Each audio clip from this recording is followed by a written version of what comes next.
can't even remember the first. Okay, hold on. Just take a second and stop talking.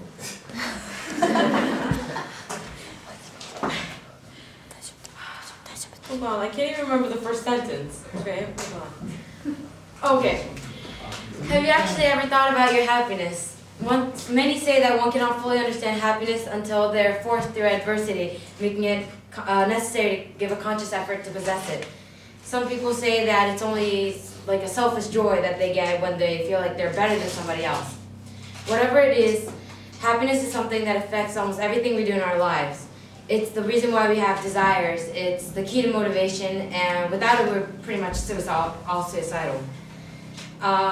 So if I asked you if you were generally happy right now, you would probably all say yes, because you have families, you have a place to call home, you have friends probably that you can see at school, and you can go home and know that you're gonna have food on the table tonight.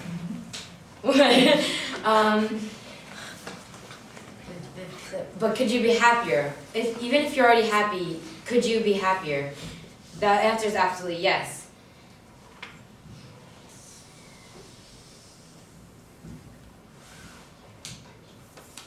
Oh, just because you're trying to be happier, it doesn't mean that you're clinically depressed or you're not happy enough already.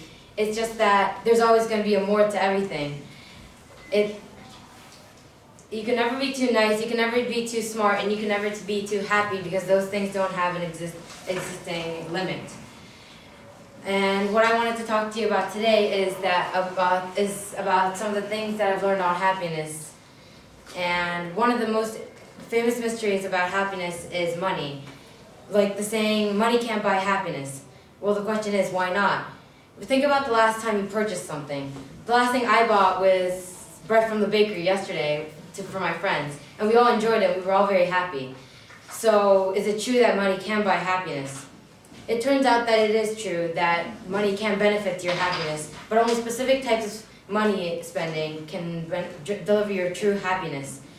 And two of the major types of those kind of spending is spending for others and occasional splurging. Spending for others, spending money to buy something for somebody else, not only do you feel happy for them, you also feel better about yourself. So you kind of earn sympathetic and moral happiness.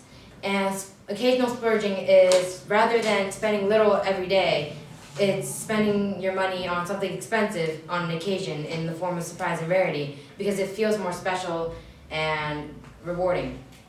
That's where another secret to happiness was unraveled.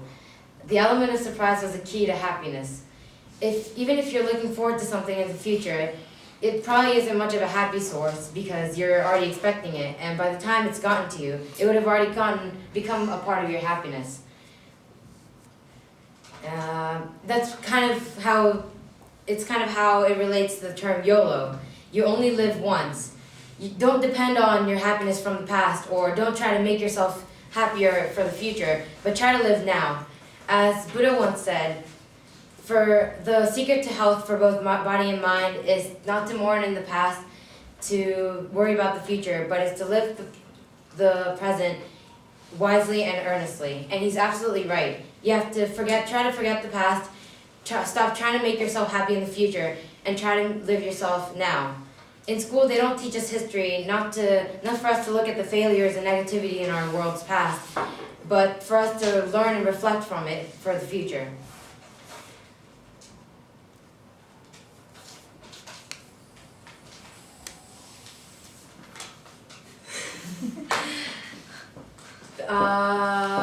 But we all know that it's not easy to try to forget the past because it was such a big thing for us. A past is so important to us. And actually, as people, we all have a tendency to look at the negative side of things. For example, if I asked you about marriage or relationships, most people actually tend to look at the negative side of possible breakups or divorce or separation. If I asked you about your house, most people look at the inconveniences or the problems it's had in the past. It's true. You might not believe me, but it's true. We all have a downer in ourselves somewhere.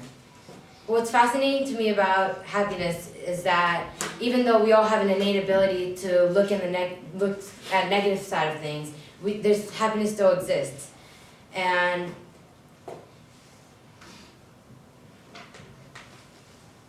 And what's more astonishing to me is the power that happiness contains.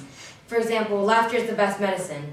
If I'm ill, I'd rather be at home, at school with friends rather than staying at home and resting by myself, because the happy atmosphere of school actually makes me feel like it's curing me physically and not just mentally.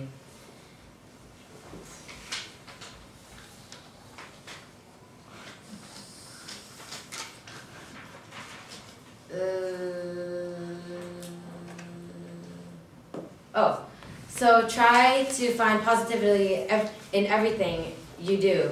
So even just the small greeting or a smile at someone can make anyone happier, because being in a friendly environment or seeing somebody that's happy, it can affect you to be happy. And after discovering all of this, I've realized that I should start trying to change my lifestyle to make not only myself happier, but in a way that can make everyone around me happier. And if small actions can affect my happiness in a positive way, then why shouldn't I do them? So you should try to take some more time to relax or to have fun, to live extraordinarily, because it's such an important part of our lives, and it can change everything we do. So we should all live and smile and live positively. Thank you. Yeah.